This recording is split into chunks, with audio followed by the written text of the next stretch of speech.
Yo, what's going on, Internet? The Block Hokage here, aka TBH, and to be honest, I'd like to welcome you back to my show, Hokage Thots, the show where ain't no hoes, but we do think out loud here on Apple Podcasts, Spotify, or whatever you choose to listen to this show. Today in which I'm recording is March 21st, 2020, and I'm now on day 6 of my personal quarantine. Don't worry, I'm not sick, but I am trying to do my part to be a decent citizen and contain this goddamn coronavirus. Man, the world is going to shit since the last podcast. I'm not gonna lie, it's crazy. The last podcast dropped like 2 weeks ago, and since then, fucking, they shut down the NBA, the NHL, the MLS, fucking, and everything else in between. Cities, states, they fucking shutting down. Fucking Cali is getting shut down. Down here in Florida, we got a curfew now. Like, it is no fucking joke. Please wash your fucking hands. Please be a decent person. Be considerate of others. The best way to curb this fucking disease, this virus, is to be considerate of your neighbors. Just do your part to be a decent person, please, so we can get, because I'm not gonna lie, man, this shit is fucking with me. Like, I've been in the house for like 6 days straight and I'm a homebody. I like to play games and watch anime, but don't get it twisted, I also like to go out. The main thing I like to do is I like to go out and eat. I love going to like restaurants and shit like that. I'm the type of person that, like, I'll hop on Yelp, I'll hop on Google, and I'll be like, come on, babe, let's go try something new. Or she'll say the same thing, let's go try something new. And we'll just look for something with at least 4, 4.5 stars, 5, and we'll go just try to taste the best food in the city and shit.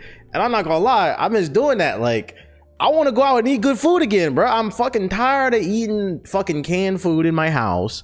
I'm tired of eating ramen and fucking Easy Mac and shit. I'm running out of eggs and there's no meat in the grocery store. Y'all motherfuckers is buying up all the toilet paper, acting crazy because apparently the coronavirus makes you shit or something. I don't know. The point being is, even though I am a homebody, I don't like the idea that I can't leave my home. I wasn't tripping too much because I have a gym in my complex, my apartment complex. But they shut down the gym. They shut down all the amenities in my building, so I literally cannot leave my building now. I literally can't do anything. Fucking, there's a curfew now. It's just the idea of lack of freedom. Like, I like to go out for walks. I don't want to go out because you motherfuckers in there. Please, society, please, just be nice to one another for once so we can get it back together. Because I'm not gonna lie, this cabin fever is kicking in. It's really annoying. I still been doing like at home fucking jailhouse workouts. I've been doing push-ups, sit-ups. I have a jump rope and I have like enough space in my spot to where like I can jump rope comfortably. So I've been doing a lot of jump rope and like jumping jacks, push-ups, sit-ups, stuff like that. I've been looking squats. I've been looking for like some at-home workouts and shit. But it's really annoying to do an at-home workout and then right after you just sit back down, or you just go fucking take a shower and you just sit back down in the same spot. Like, I'm getting cabin fever. I'm not gonna lie, this shit is annoying. Niggas are sitting in Discord all fucking day talking like losers and shit. This shit is annoying, bro. It is not the way. But that's beside the point. Listen, man, just be kind to one another. Before we get into the show, just make sure to rate this show 5 stars on Apple Podcasts. It helps. Let me talk. I can't fucking talk. See the cabin fever. I don't know what that is. I apologize. Please make sure to rate this show 5 stars on Apple Podcasts. It helps move my show up the algorithm, which brings in new listeners. If you want to financially support the show, head over to redcircle.com/Hokage Thots, and you can donate whatever amount that you see fit. Okay, before we get into it, we talking about gaming, TV, questions, all that shit I got from y'all. Got a couple news stories for you, you know what I'm saying? We're gonna hop into it. Let me open. This is some really interesting shit, man. I'm not gonna lie. Hold up. There it goes. It's open. All right, let me switch over to the article side of things. Since the last podcast, a news article came out that revealed world-renowned, super popular social media outlet TikTok. Their guidelines say not to promote posts by ugly and poor people. Let's read a little bit of this, ladies and gentlemen. That's right, ugly and poor people. TikTok directed its moderators to prevent people with ugly facial looks or who shot videos in the slums or dilapidated houses. What the fuck does that mean? I'm gonna guess poor, but from having their posts promoted to the widely viewed for you section. Let me get down to the point. Let's see.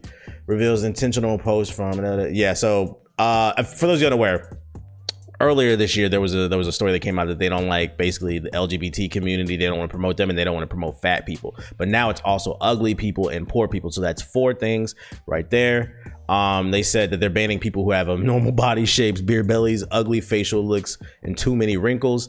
The most interesting part of this article, because I just want to summarize this, right? The guidelines also ban videos from people who appear to be poor.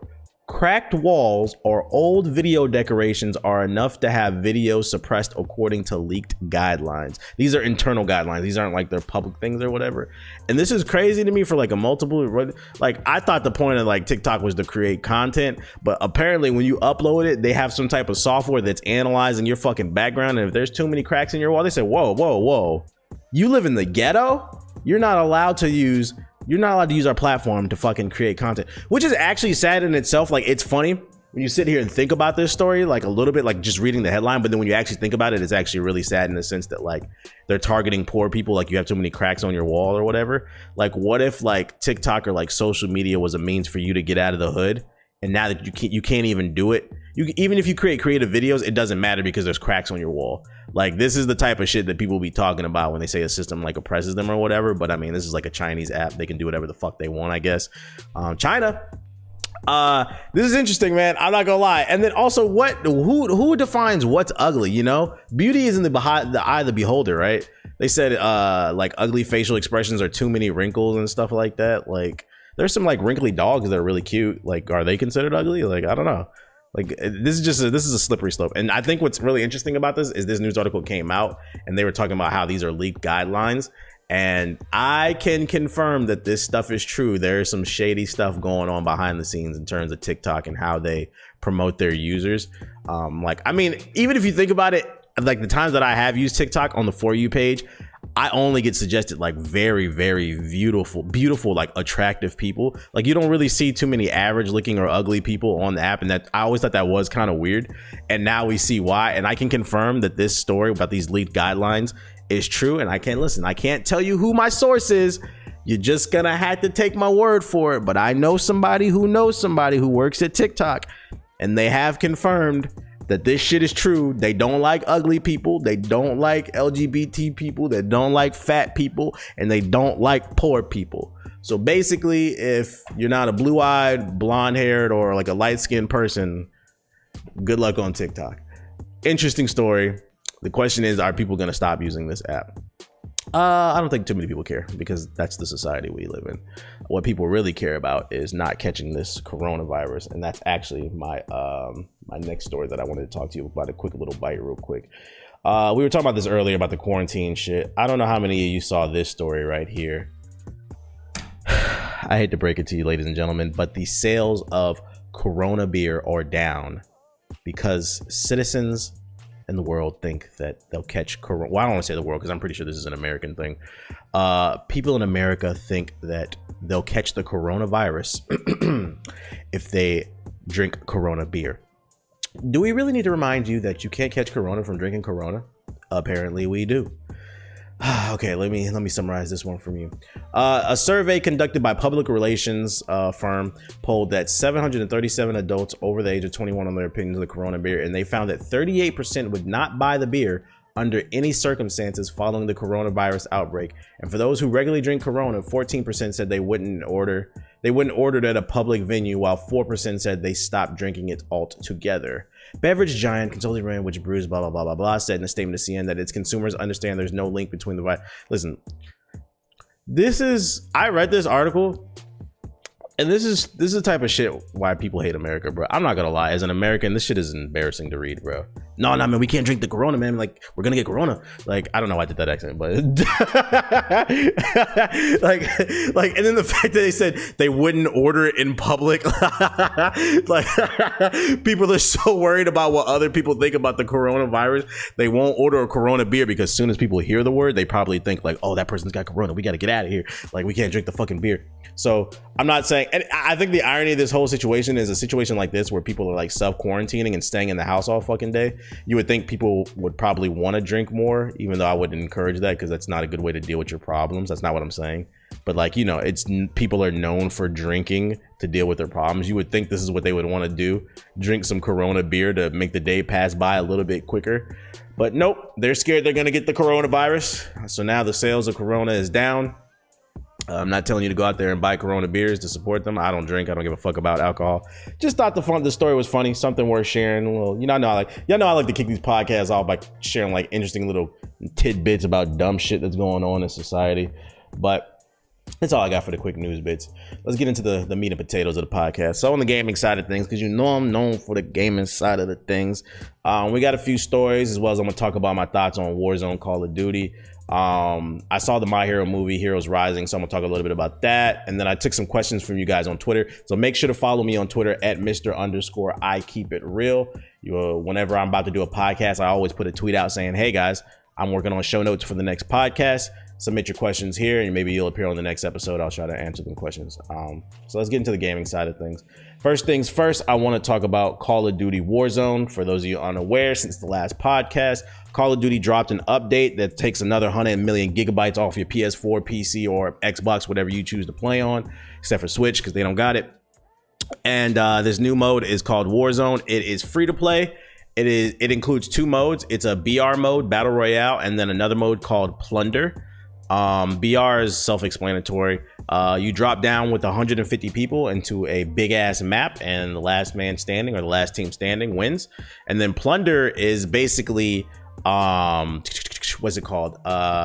It's the best way to I would say, honestly, it's the Division PvP Dark Zone mode. So basically it drops you down into the same map, and you have to go around looting and collecting money and guns and stuff, and then you deposit that money into piggy banks, and whoever ends up with the most money at the end wins. It's basically fucking the Division. But the thing is, when you call in the helicopter to take away your money on the piggy bank, it alerts everybody in the area. So usually you get swarmed by people, and then you have to fight it out, and whoever ends up with the most money in the end, you can end up getting robbed, but whoever has the most money in it wins.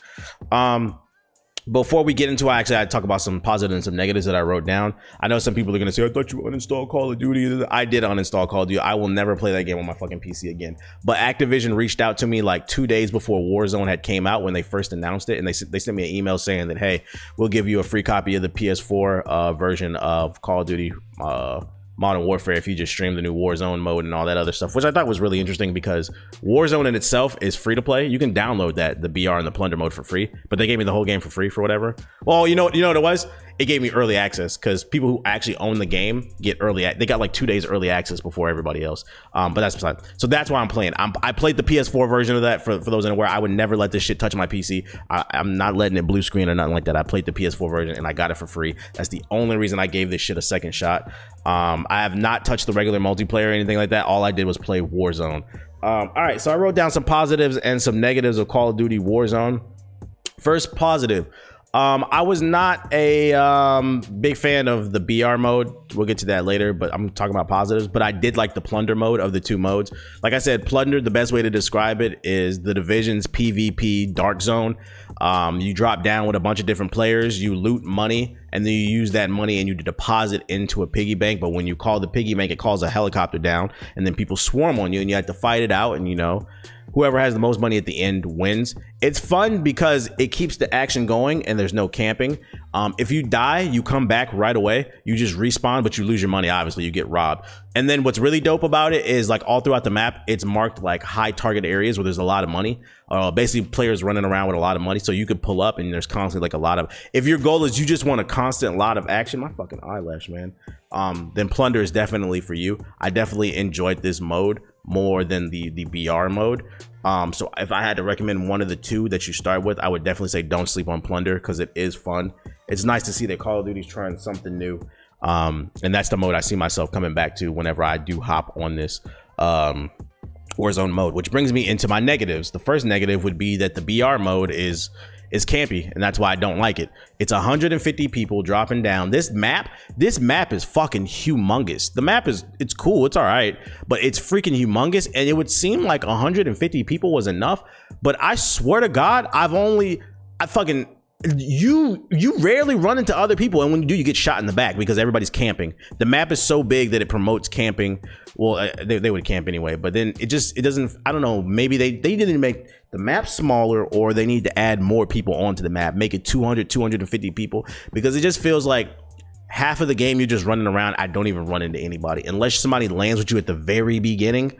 you do not run into anybody because everybody's camping and building, and you just get sniped in the fucking head because the map is so fucking big. So I really don't enjoy the BR that much. That was my first negative, that is campy.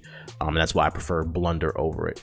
The second positive of Warzone that I would give is, one thing that's unique about this is cash can be used to purchase upgrades in this game. So like in the BR mode, just like in Plunder, there's cash. Not only do you loot weapons and armor, but there's cash all throughout the buildings. And when you pick up cash, you can go to different like little stores riddled all throughout the map, and you can use that to purchase armor, weapons, or even to revive your teammates, which I thought was really dope.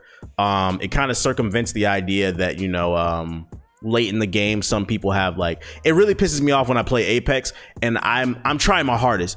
Y'all know what I'm talking about, and I don't know if this is a problem in Fortnite, but definitely in Apex, where you'll go a whole game and you cannot find anything other than a white or a blue armor, and then you get to the end of the game and everybody's got purple, gold, and red armor. They got the highest armors while you still got a fucking wife beater, and you get your ass beat, not because they're better than you, they just had more armor than you. I think this cash system that they put in Warzone circumvents that idea, because even if you don't find the best loot, by halfway in the game, if you're looting buildings, you're gonna find cash, and then you can just go to the store and you can purchase the kit that you want. So I do like that. I do applaud them on that. That is something, I don't know if I want to call it innovative. It's different for BR and it's cool, and I give credit when it's due. I liked it. It's positive. I enjoyed that aspect of the cash in the game. Second negative that I would put into this is the drop system is fucking awful in this Warzone, this Call of Duty Warzone.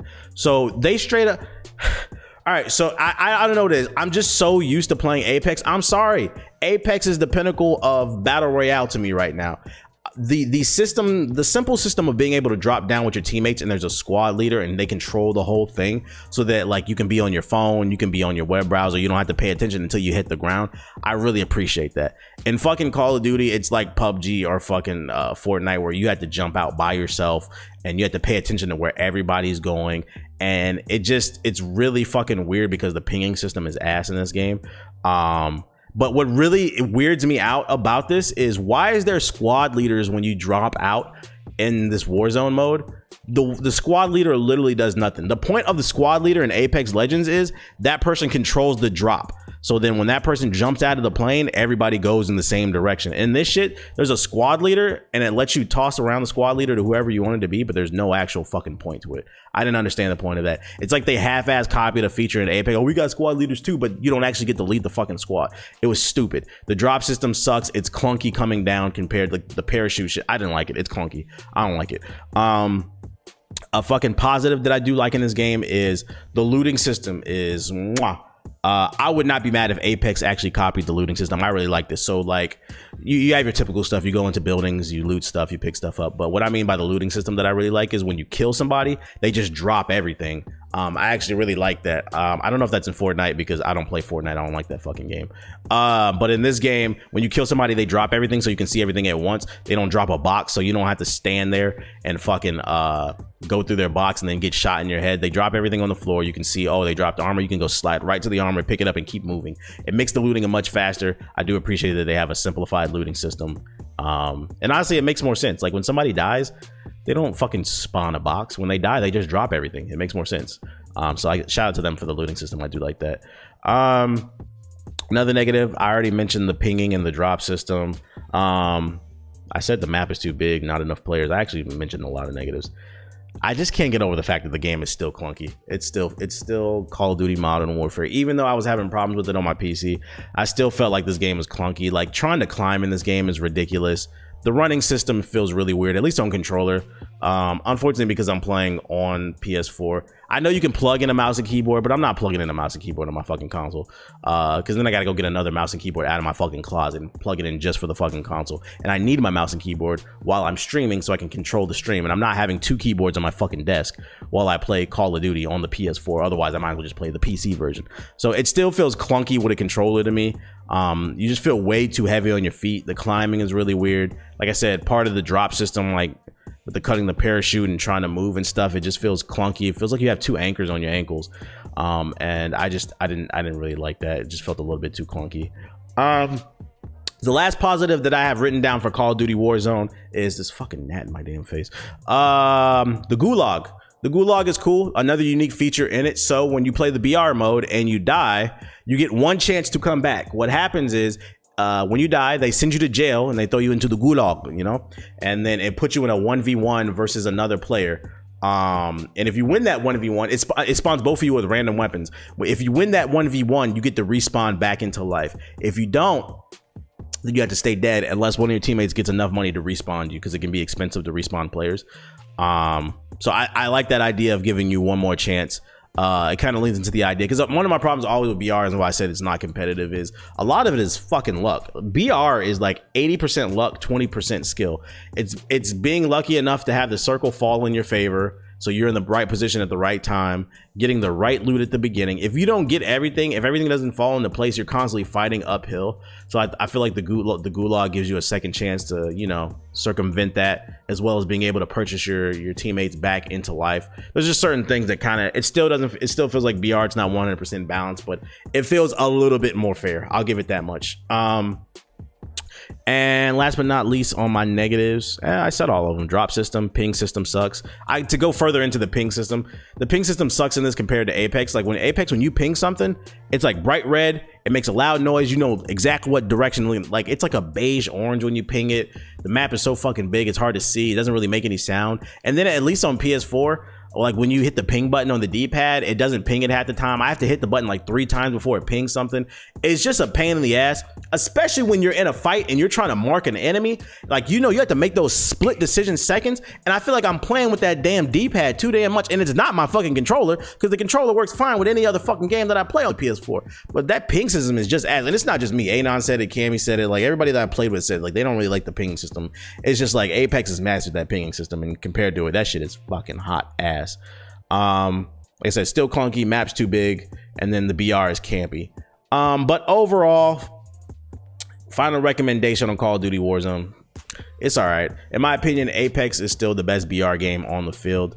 But that being said, it is free to play to download the Warzone portion of the game. You get 2 modes. So I mean, my final recommendation is it doesn't hurt to try it. I'm indifferent about it. I would put Call of Duty Warzone above Fortnite because I can't stand that game, but Apex is still the best BR game to me. Every once in a while, if the boys want to play Warzone, I'll hop on my PS4 and I'll play it. I mean, it's free to play. What do I have to lose? Same thing for you. It's free to play, but you're still going to see me mainly streaming Apex. That's what I'll say with it. It's all right. It's mid. It's all right. That's what I would say to it. There's some fun to be had here, but there's still a lot of frustration. But it is what it is. Hopefully this helped you guys make your decision on whether or not you want to download it. If you want to waste your bandwidth, especially in a time like this with Corona. I know a lot of y'all are at home, and you know, you got like all your family members on the internet, so you know it takes a long time to download stuff compared to usual. So you might not want to risk downloading something like this, but it's all right. If you don't have nothing else to play, give it a try. Just know that the servers have been getting DDoS recently, and then there's a lot more people on the servers as usual, so like shit's been crashing. I don't think they was ready for this Corona outbreak, but what can you do? All right, moving on to my next news story. Let me get a swig of this water. Let me get this article going, okay? Since the last podcast, the PlayStation 5 Reveal Event. Oh shit, Bay is calling me. I'm gonna have to do a jump cut real quick. All right, and we're back. My bad about this. All right, since the last podcast, the PS5 Reveal Event went on. And I saw a lot of people making hoopla about this. They were saying it wasn't a reveal event. This was supposed to be the thing at GDC where they show the game developers, the specs and stuff like that. If you go back and look at the tweet and some of the articles that came out, they originally called it a reveal event. The YouTube video was originally labeled a reveal event, and then they changed it like to the road to PS5. But whatever. We're going to look past that part. Whatever. Let's say hypothetically speaking that this was supposed to be, well, not, it was supposed to be for GDC or whatever. This shit was boring as hell. Fucking, I feel like, just my opinion on this whole situation, I feel like no company should ever do anything like that. No game developer company, where they just sit there and read specs and shit like that. Motherfuckers don't want to see this shit. People who play console, they don't want to see this shit. I'm sure maybe a few of you do. Maybe some of you that want to be game developers, but the general public doesn't want to see this stuff. And in my opinion, this PS5 fucking GDC thing that got canceled It should have been just a video or a live stream shown to specific people. It should have been shown to the Naughty Dogs, the Insomniac Games, send it out to the Bethesda, send it out to all the big studios and give them access to the room, and then they can watch and see what they can expect from the PS5 so that they can start working on games for the PS5. But the general public should have not seen all this technical jargon. It's terrible PR. Regardless if they said that it's for the game developers, what they have to understand is you have to always appeal to the lowest common denominator, and the lowest common denominator is not always on fucking IGN and GameSpot reading about the latest shit. All they heard is there's some new PS5 news, is going to be a live stream. Oh, the quarantine is going on right now. I don't have nothing else to do, so I'm going to pull up and I'm going to watch it. Even if they're ignorant to the situation, you have to be aware of your own consumers' ignorance, I feel like. And there's no excuse for that. Fucking and that's why a lot of people were pissed off. They're like, what is this boring ass shit? It was supposed to be for fucking game developers, but I feel like it should have been a private event, and they should have did a different event where they actually revealed the PS5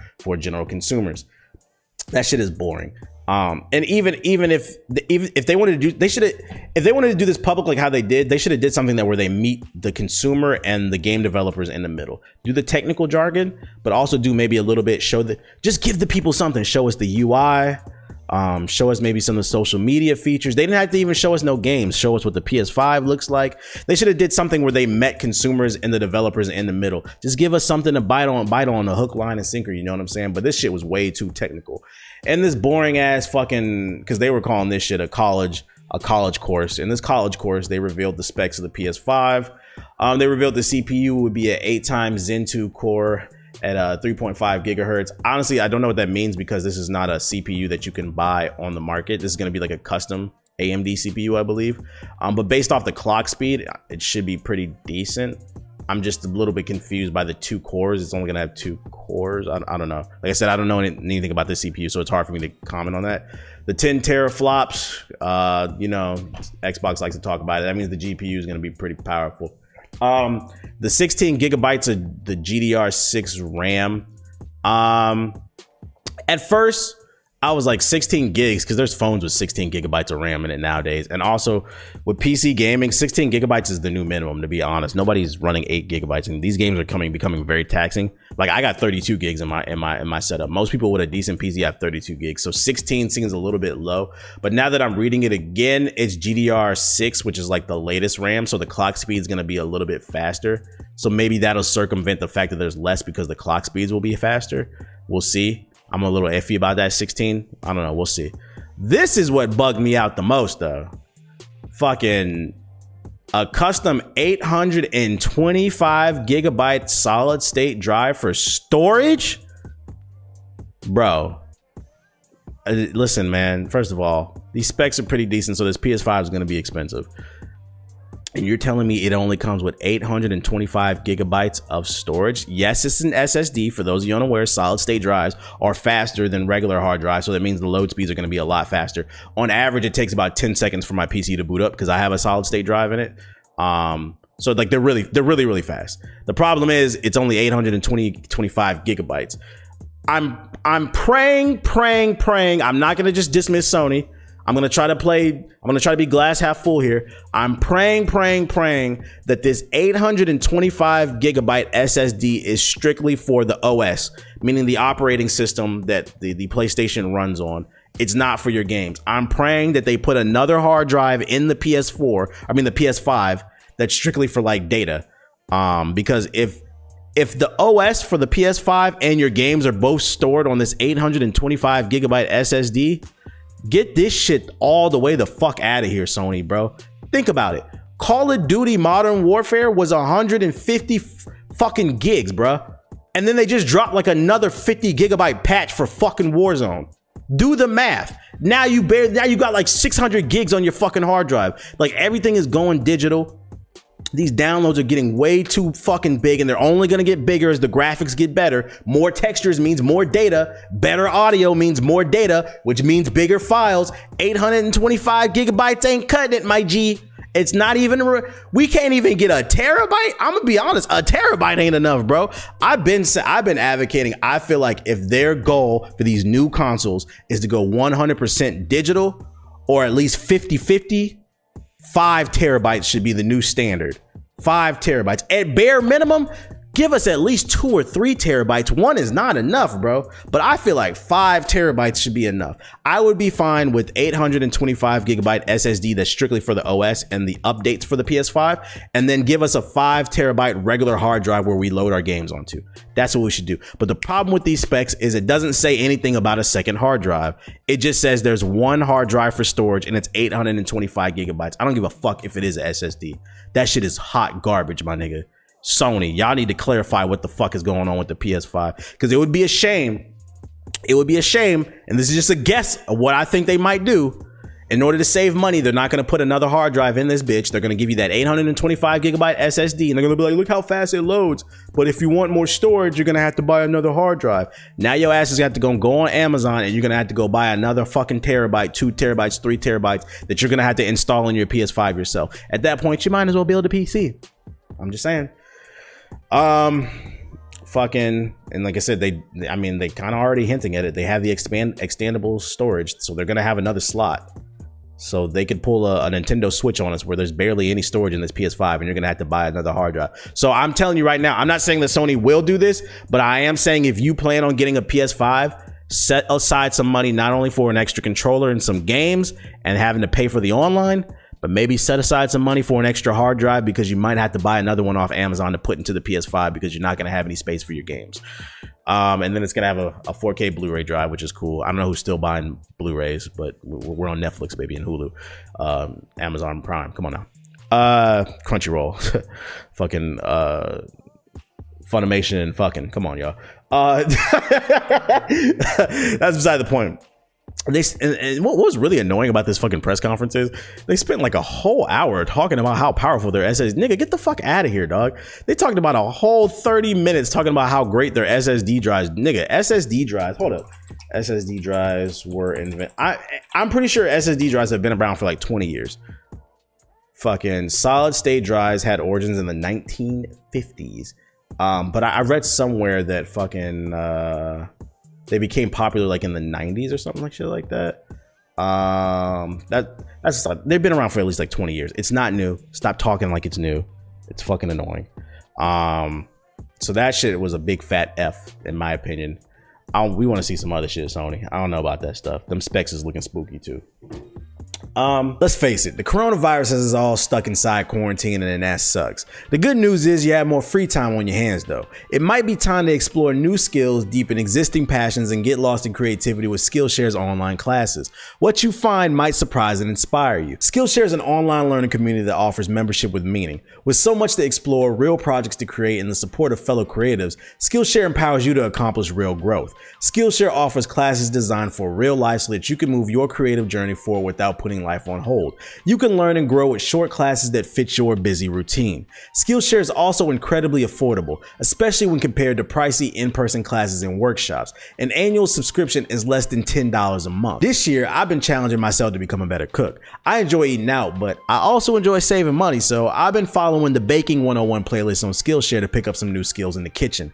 This type of stuff is important to me because my lady loves to eat and I want to treat her good. If you're worried about time, don't worry, because what I love about Skillshare is they break things down into short classes so you don't have to absorb it all at once. Look, Skillshare is a proud sponsor of Hokage Thots. Explore your creativity at Skillshare.com/Hokage and get 2 free months of premium membership. That's a 2 whole months of unlimited access to thousands of classes for free.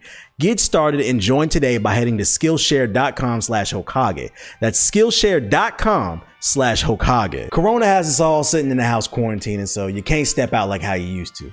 Doesn't mean that you can't still ready yourself to step out, because eventually this will all pass. When that time comes, it's best you step out with Hawthorne's cologne. Hawthorne's is a men's hygiene brand that produces a wide array of products from body washes to deodorants. And it's easy to purchase what you need too. Just fill out their quiz on their website. They'll ask you a bunch of questions about your body and hygiene routines. And once they gather that info on you that they need, they'll make suggestions on what products best suit your body. I've tried everything they have to offer and you will not be disappointed. Their body wash leaves you feeling clean, and their cologne is sure to get you complimented at every social event.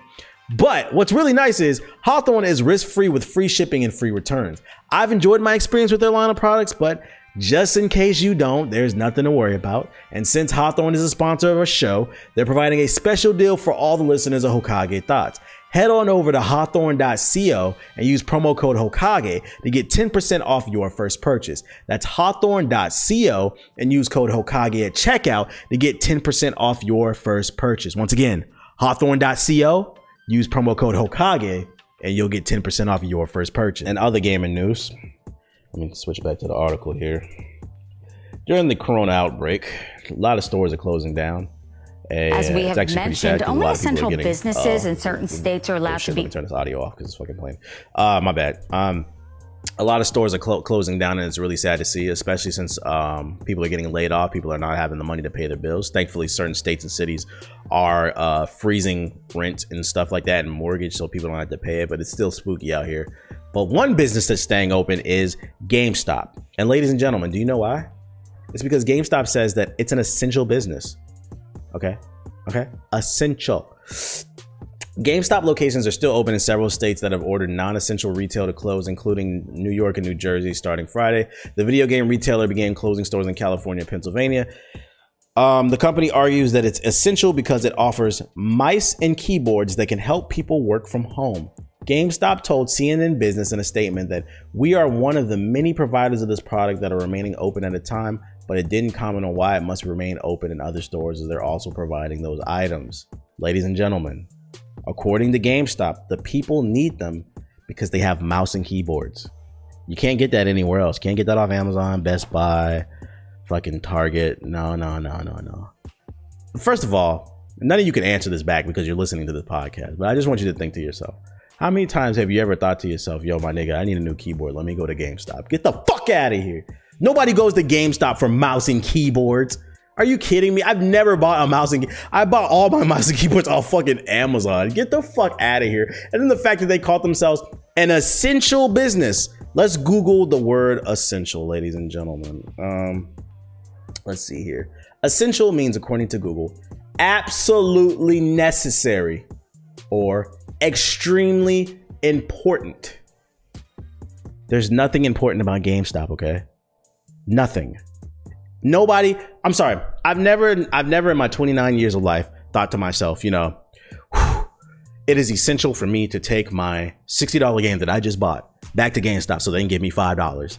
You could take, I don't know, let's say God of War. You could have bought God of War the day it came out, for the one that came out like last year for the PS4. The day it came out, the next day you bring it back, they give you $5. Nobody has ever thought to themselves, man, it's essential to get this. I need this money back. It's essential for me to fucking get GameStop fucking to rip me the fuck off. Yo, it's funny. If you're watching the video version of this podcast, the video that's playing on CNN, they have fucking this phase nigga that crying because he got fucking banned for cheating. I forgot his name. Whatever though. Fuck him. Fuck GameStop. That's the point I'm trying to get at, man. Fuck them. Yo, one more story I got for you. Last gaming news. Just a quick little tidbit. Yo, Paragon's dead, RIP, but I just want y'all to see this bullshit. You're gonna have to, if you're not, let me pause the video. If you're not watching the video version at youtube.com/theblack-hokage, please pull up and watch the video version of episode 30 of this fucking podcast. Did I label this episode 30, by the way? I don't even remember. Yeah, make sure to look up this shit on YouTube because you need to see this trailer for yourself. There's a new game on the Nintendo Switch. It's free to play. It's an auto chess game, and it's called Heroes of Paragon. Somebody took the assets of Paragon, which you can download for free, and they turned it into a team tactics auto chess type game. And for the Nintendo Switch, it's free to play. This shit hurt my fucking heart to see this. I don't even know if this is legal. The Heroes of Paragon, I didn't know you could use the name Paragon in it. You could use the assets, but I didn't know you could use the name Paragon, even if it's a variation of it. Look at this shit. This shit hurt my heart to see, bruh.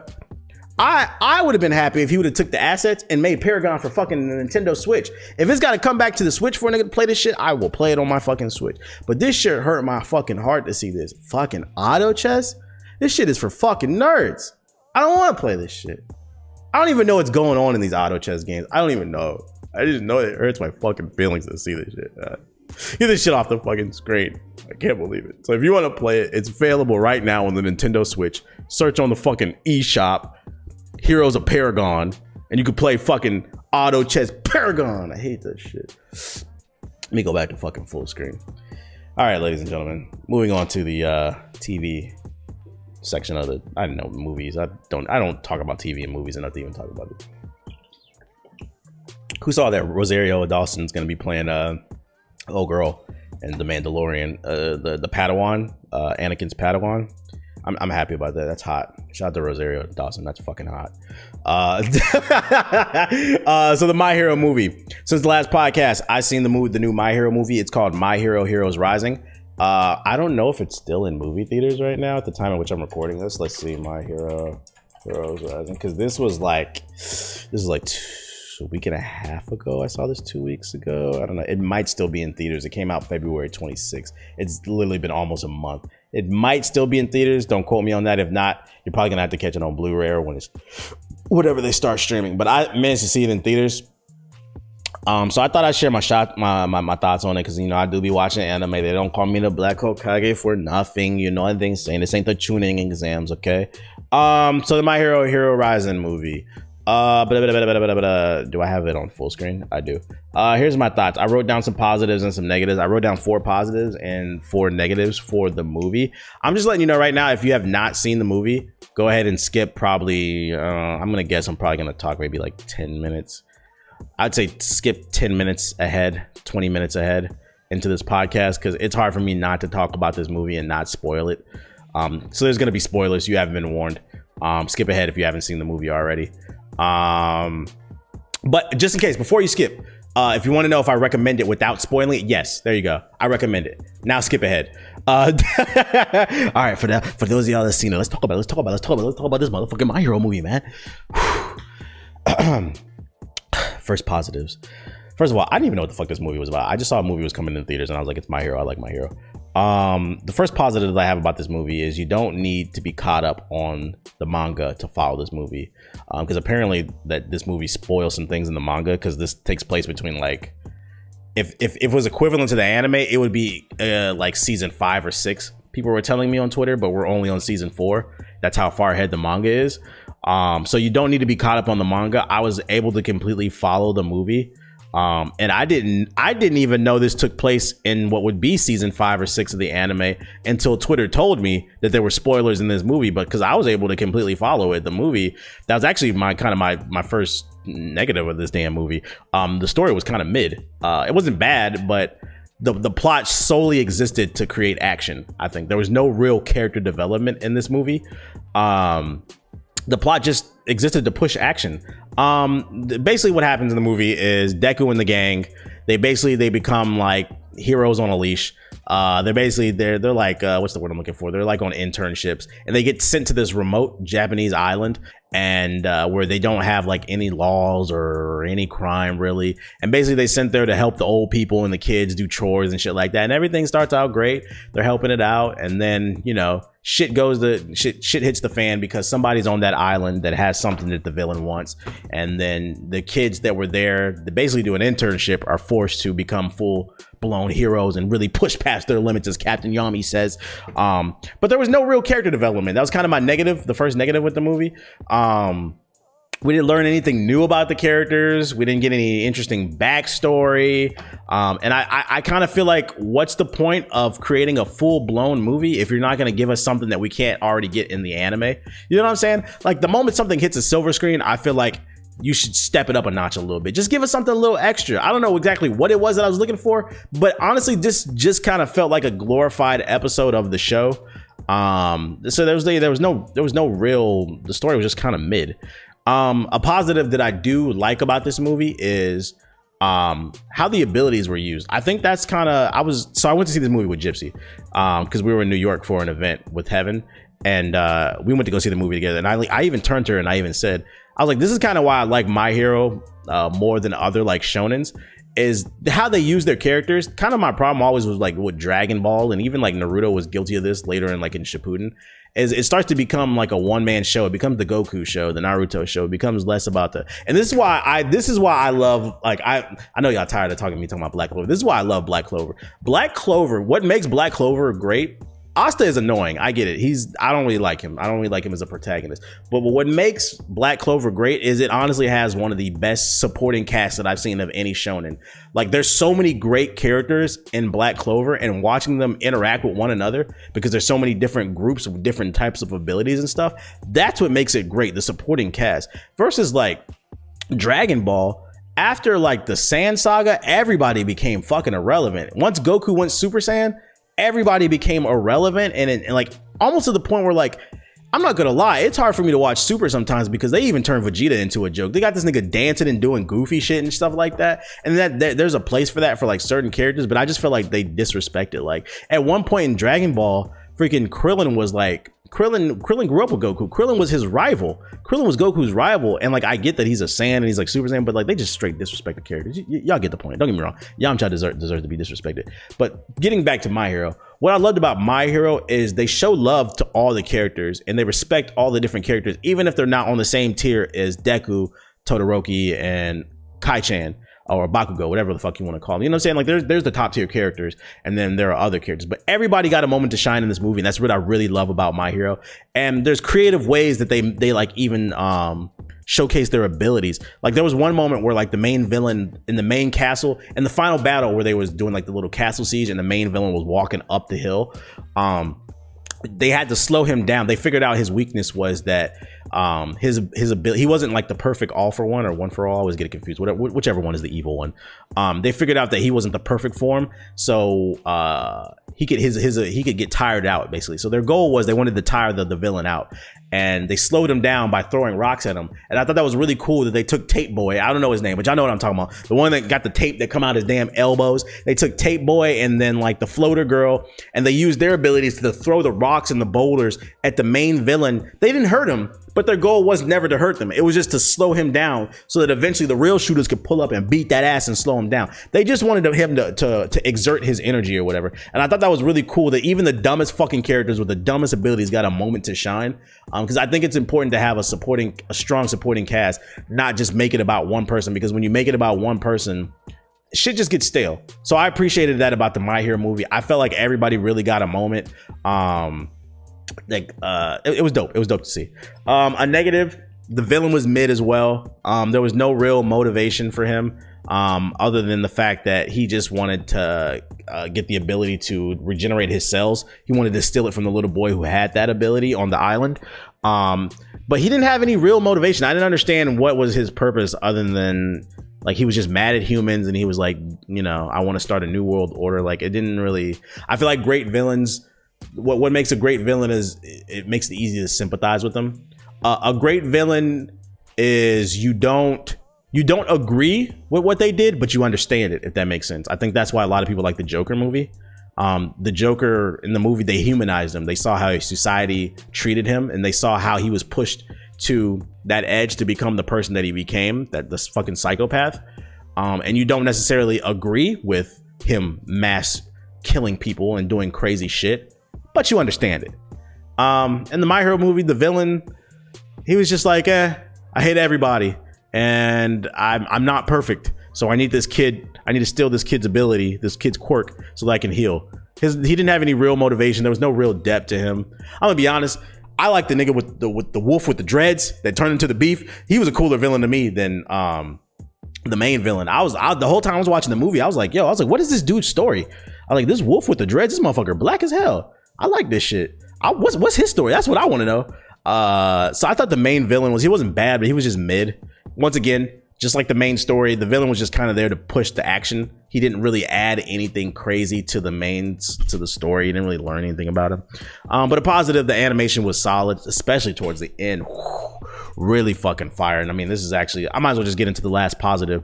Fucking the action scenes were great, which is in combination, it kind of complements what I just said before. The animation was solid. They did not dial back on the animation, especially in the final fight scene with Deku and Bakugo. When they did their whole little fusion thing, fucking Deku passed on the what is that shit called? You know what I'm talking about. The space magic that comes out of his hand that he got from fucking All for One or whatever that shit is. One for All, I don't know.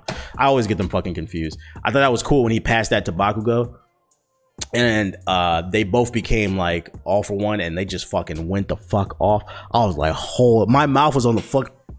I was like, whoa. I was like, this is pretty fucking cool.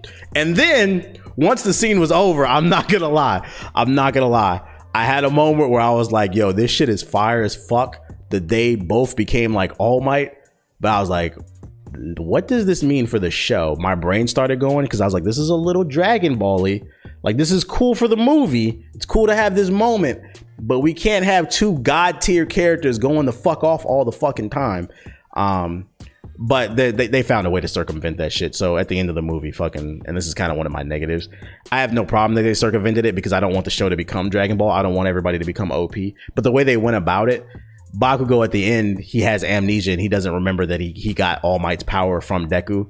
I understand why they did it. I just thought they could have did a better way of explaining why he lost the ability. Like, I would just prefer to him just lose the ability. Like, you can only temporarily transfer it. I feel like that would have been a better explanation than fucking, oh, I got amnesia, I can't remember that I used the ability. Like, whatever, bro. Get the fuck out of here, dog. But that scene was cool as hell, though. That scene was fucking cool. I was like, that shit was fire. I was like, okay, anime movies is in the building, bro. Anime movies is in the building. My last negative about the movie is fucking Totoro is one of my favorite characters. Him and I don't care what anybody says. I love his dad, bro. That nigga is dubious, dog. Like, but look at his dad. But my problem with Totoro in the movie, I felt like, I don't know what's going on in the manga because, like I said, it's ahead.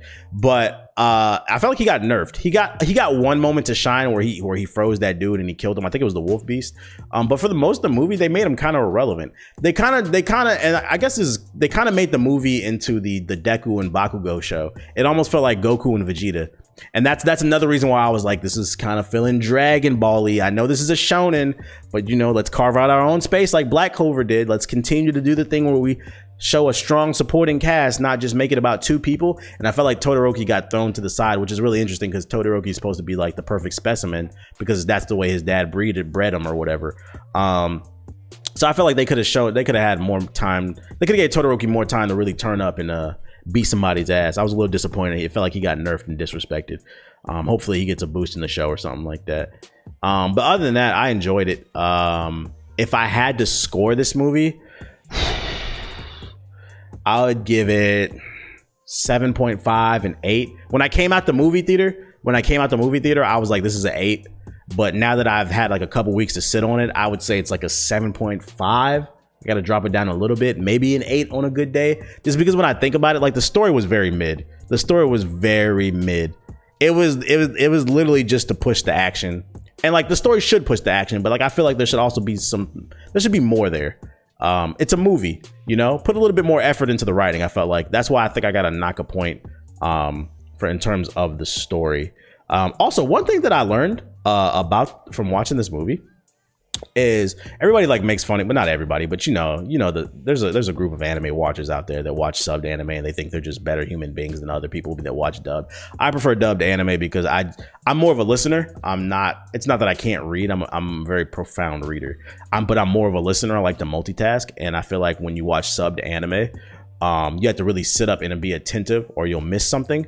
Versus when something's in English, it's in my native language, I could be cleaning and I can watch the anime at the same time. Like, I'm the type of person where like I feel bad when I watch TV and that's all I do. I feel like I'm wasting my fucking time. But if I can watch TV by listening and doing other things at the same time, being productive, that's what I prefer to do. And that's honestly why I like dubbed anime. And what I'm getting at is, though, I saw the sub version of this movie. I meant to book the dub version, but I accidentally booked the sub. I booked tickets for the sub version of the movie, and I didn't realize it until we got there because we got in the movie theater, and I was like, "What? Wait, I was like, why are they speaking Japanese?" But I'm happy to say, sub viewers are probably gonna like this. I'm happy to say that I saw the movie subbed, and it did not bother me that it was in Japanese and I had to read subtitles. And it made me realize why I don't like subbed anime. It's not just that I can't. I enjoyed it on a movie theater because I didn't have to squint. Like that's another reason I don't like watching subbed anime. When you watch it on a computer screen or when you watch it on a TV, you have to sit there and you have to fucking squint half the damn time. When it was a big 4K screen in the movie theater and the sound was going, it was much easier to sit there and read that big ass text. So it didn't bother me. If they're still showing some stuff in your area and they don't have any dubbed showings, they only have subbed, I wouldn't worry too much about it. It didn't bother me. I enjoyed watching it subbed. I enjoyed the movie. If it's still in theaters, it's worth seeing. If not, pick up the Blu-ray or watch it when it streams. I enjoyed it for what it was. It wasn't nothing crazy. Didn't learn anything new about the characters, but it was a fun action movie. It was shonen. It is. What's that meme that's like popular on Twitter and TikTok right now? It is what it is. That's what I would say. So those are my thoughts on My Hero. Hopefully you found it helpful. Moving on to the question section of the podcast before we wrap it up. For those of you unaware, I take questions from you guys on the chat. I take questions from you guys on Twitter. Follow me on Twitter at Mr_I keep it real. I take these questions and I try to answer them to the best of my ability. Just know in this part of the section, a lot of times I talk about life in general and stuff like this. It has nothing to do with gaming. And when I talk about life, this is just people asking me questions, and this is me trying to answer them to the best of my ability. My word is not law. What I say does not go. This is just me sharing my opinions because people asked. I want you guys to understand that you can do whatever the fuck you want with this information. And the first question comes from Visual Sound P, and he says, do you have any ways to gain positive energy? Yeah, my first way that I gain positive energy is I turn off social media. We are so fucking connected to social media right now. And this is coming from the guy who makes his money on social media. I don't know if y'all peep. I don't really tweet a lot. I don't Instagram a lot. The most I do is I stream on Twitch, and I barely upload to YouTube nowadays because I'm gonna be honest, I cannot stand YouTube right now. I unplug. I unplug a lot. There's a lot of times during the day where like I'll just turn my phone off and leave it in another room, and I'll just let it charge. Leave me alone. You can't find yourself if you don't take the time to find peace. And you cannot find peace if you're constantly we're on such a, with social media, we're on the 24-second news cycle. 24-hour news cycle. Mass shooting here. There's a shooting in your local town. Fucking Corona. Fucking Trump's an idiot, which he is. Fucking, there's just so much constant negative fucking shit, bro. And then on top of that, you got to deal with personal negative shit. You might have like a toxic family, your personal negative shit on your fucking social media, people calling you an idiot, stupid because of your opinions that you share on social media. That drains your energy. We as humans, I feel like we're sponges. We absorb what we're constantly around, and if you're constantly around negativity, which that's all social media is, that's all the news is, guess what you're going to get out of life? Negativity. So a lot of times I unplug. I turn my phone off, turn my computer off, listen to music, fucking meditate, and that's how I gain my energy back. I love having like deep conversations with people. I feel like we got to get away from being on our phones all the fucking time and just have conversations about, like yesterday we was having a conversation about reincarnation in the Discord. It was like me, Anon, Gypsy, Ethos, fucking, we were just talking about random shit about life, bruh. Like you got to get off the fucking social medias and just talk to people. Another thing is watch people that one thing that gives me positive energy is watch people that you strive to be like. At least in terms of like, if you're talking about goals, like I watch a lot of Mikey Chen. I always bring him up. I'm like, I love Mikey Chen. Like I always show love to people that I think it's important to give flowers to the people that you appreciate. I fucking love Mikey Chen and strictly dumplings. Fucking, he just goes around the world, eats the best food, super positive in his videos, has a good time, and he just irradiates like this positive energy, and it puts me in a good mood. Kind of going back to what I was talking about, like with social media, there's so much negativity. You got to watch people that, and like I strive to be like that. I strive to put that type of positivity into the universe. So like watch people that you strive to be like, because it'll inspire you and it'll make you irradiate positive energy. That's kind of where I gain it from. Fucking, you can get positive energy from children too. Like I said, being a mentor to a kid, and like kids are fucking ignorant and goofy. So a lot of times they're just positive about nothing. And to be honest, like I said, we're sponges. Sometimes you just maybe need to be around a kid to give you some fucking positive energy, because they'll make you laugh or something like that. I don't know. Be a mentor. Next question comes from Mr. Flexline. He says, can you give an example of when someone's energy threw you off a little bit and you knew to stay away from them?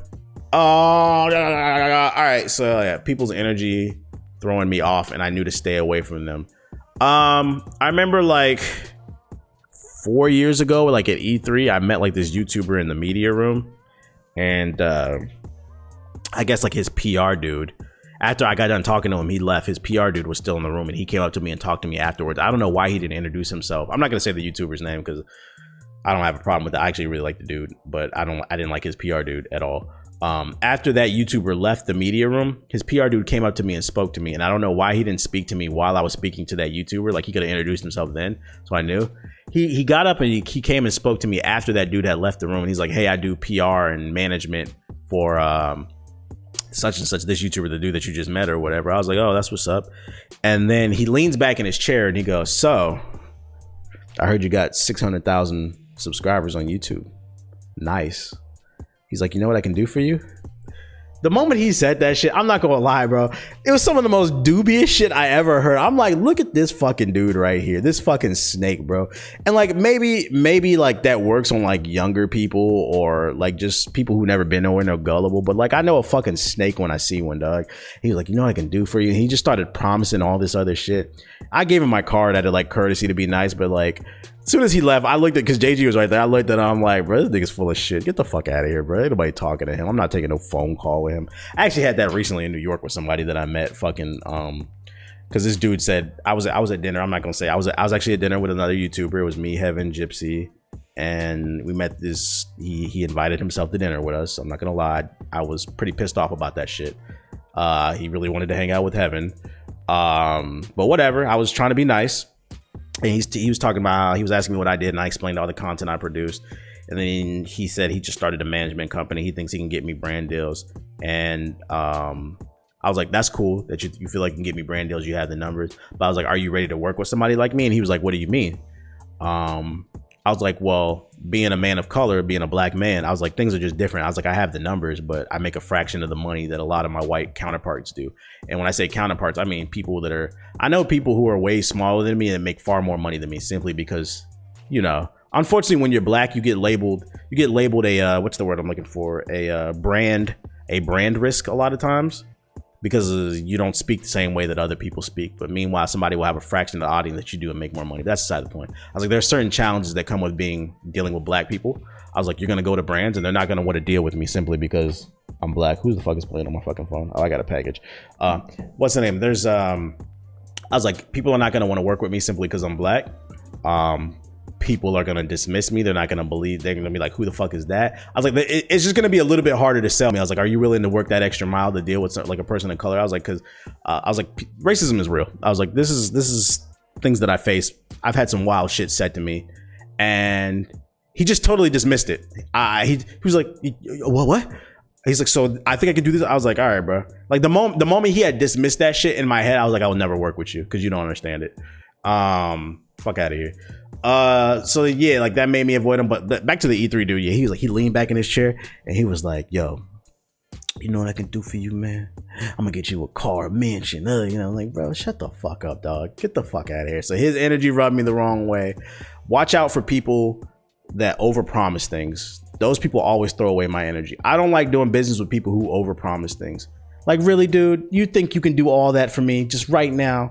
I don't believe nothing that comes out of anybody's mouth. I respect somebody more that'll be like, look, man, I think I can do this from you, but I'm not going to promise it to you. He's like, but I am going to I'm going to stick my neck out there. I'm going to go to bat for you. Like, when people start overpromising things and you get your hopes up, you're just going to be upset. A lot of times they be scamming and shit like that. So you got to watch out for people with energy like that.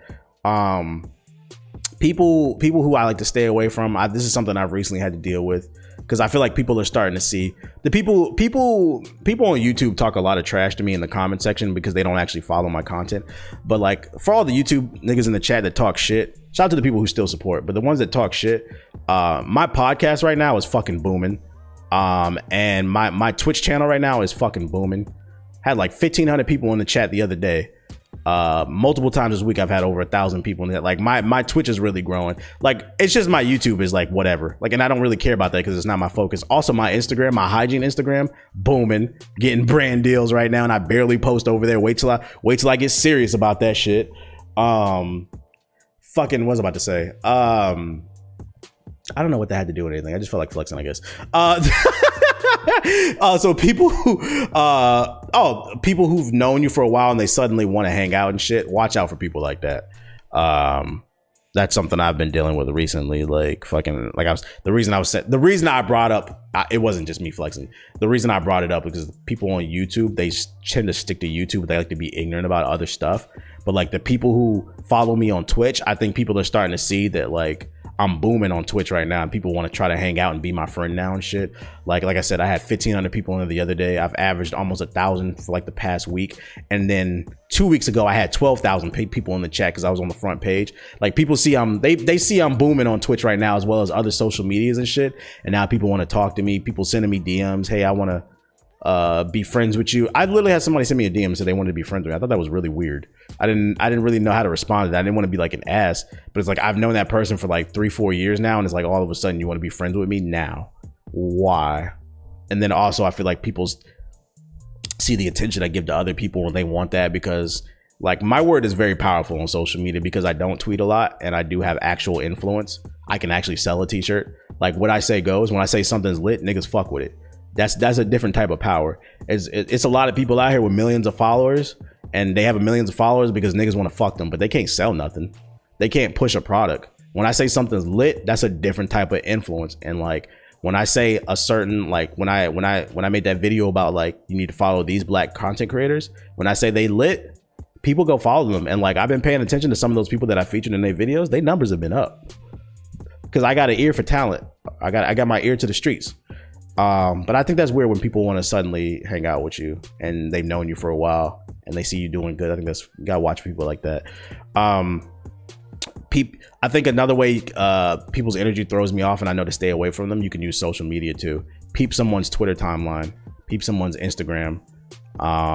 A lot of times, especially Twitter, a lot of times like people will follow me and I'll look at their profile and I'll scroll down their timeline and I'll just look at some of their latest tweets, look at like the last 10-15 tweets, and like stay away from somebody who's you could tell a lot by the personality, by their Twitter timeline. If it's them just hating on different people's content, people hating on just arguing with people about different opinions, politics and religion and shit like that, those negative people, you gotta stay away from them. They got a weird fucking energy, bro. Like I think I told this on the podcast one time.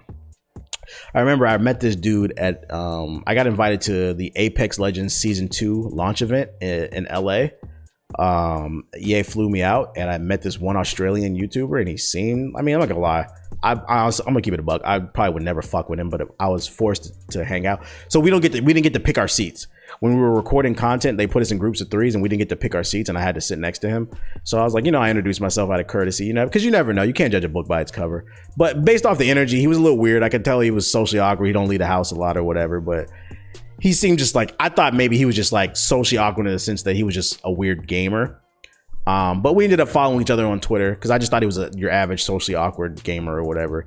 I followed this dude on Twitter and the first tweet I see from him literally like a few hours later was him making a racist Mexican built the wall joke.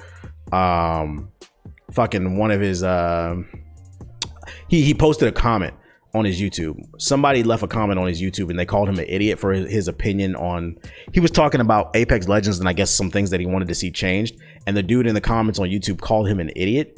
And don't get me wrong, he shouldn't have did that. But the YouTuber took it to another level. He replied to that comment.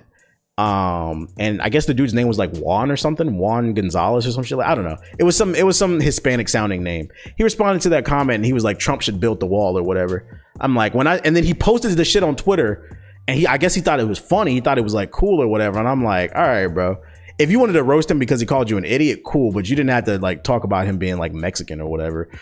So basically I unfollowed him. I'm like, fuck out of here, bro. That was literally the first tweet I ever seen from him.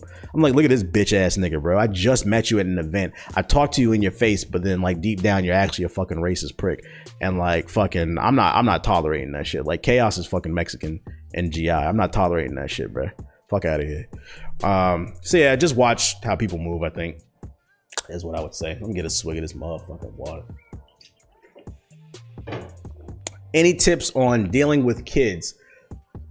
Oh, my bad. The next question comes from Wise Youngin. He says, any tips for dealing with kids 5 to 6 year olds having a hard time getting them to pay attention and follow directions?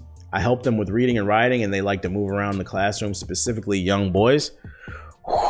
First of all, I appreciate this question because that means you pay attention. Or maybe it's just a coincidence. But for those of you unaware, I used to be a preschool teacher in my past life. I know, hard to believe, but not really, because I be teaching y'all niggas a lot of shit. Anyways, this question was cool because like I said, I was a preschool teacher in my past life. How to get people to, specifically the kids, to pay attention to you more.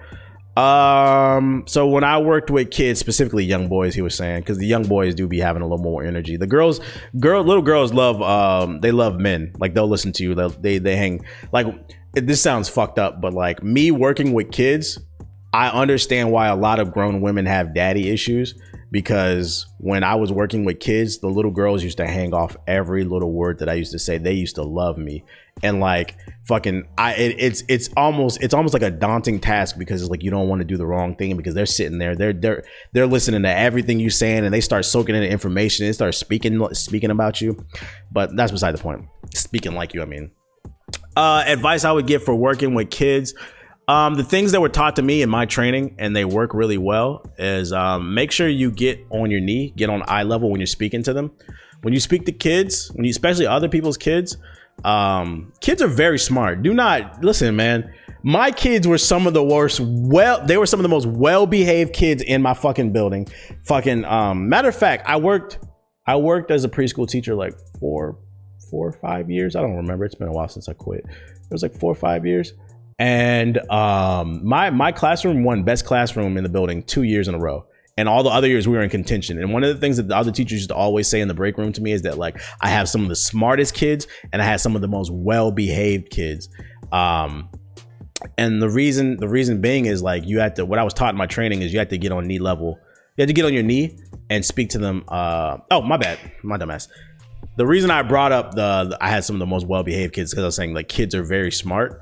The only time my kids were ever act up was when there was an inspector in the fucking building. That shit used to piss me off, bro, because they knew they would just give you like that look, like because when the inspector's in the building, you got to be extra nice. You got to take their bullshit. But that's beside the point. I was taught in my training, get on your knee and be on the kid's eye level when speaking, because kids are very intelligent. Children don't like to be spoken to. They like to be spoken with, if that makes sense. Like talk to a kid. Talk to your kid like you talk to adults. Don't be cussing, obviously, but you get the point. Don't limit your vocabulary. Don't baby. The worst thing you can do to kids is baby talk. We used to always say as teachers, like, it might sound fucked up, but as a teacher, we used to always say in conversations, in private conversations, like in the break room, you can tell which parents talk to their kids based off how big their vocabulary is. You can tell. So make sure you get on one knee. A lot of times when you speak to kids, that's what I would always do, and make sure you're on their eye level. Don't stand above kids and look down and talk down to them, because then they feel like you're literally talking down to them, not even just metaphorically speaking. Get on their level and actually speak to them so that they can actually feel what you're saying. And I found that always helped when speaking to kids. Another thing that would help, especially with young boys, establish early on in your classroom for kids, they are not your friends.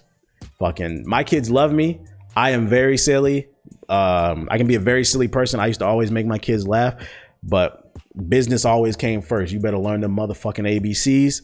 You better learn them motherfucking shapes and colors. I'm not playing, bro. And if you get that shit, then we can party and we can have a good time. We can have snack time and recess and shit like that. But like, I would always establish early on, if you haven't done this, I'm sorry, you fucked up, and you're gonna be always working towards trying to establish that you're not friends with them. But like, I would always tell my like, bro, I'm your teacher. I am not your friend. It's not even about being mean to them. It's hard to explain how you do that. It's just about establishing that boundary early on. Like, as a man, you have an advantage over, and like the women used to hate this shit because they used to always tell me this. I used to work in a building where there was 200 women and there were only 4 men, and I was the only man in my wing. And like the women used to always tell me they hate like the fact that like the kids would listen to me, because to be honest, like, don't be afraid to put some bass in your voice. I used to put bass in my voice. Like, you need to sit down. We about to have circle time. Like, that's how I used to speak. That's how I used to speak. You can't be like, I really want you to sit down in circle time. You got to establish early on. You got to establish your dominance. You got to be the leader of the pack, bruh. These little wolves, bro. You got to be the leader of the pack. Be like, you finna sit down and we finna have circle time and we finna talk about our feelings. That's what we doing today. If you speak, that's how I used to always speak to my kids. I used to put a little bit more bass in my voice.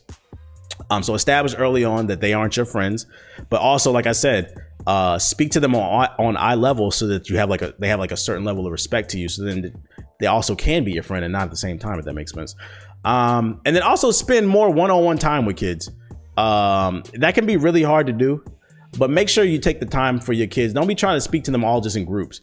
Make sure to pull kids off to the side and really help them, because a lot of times, and it's statistically proven, a lot of times a lot of kids act up strictly because there's not enough teachers in the room.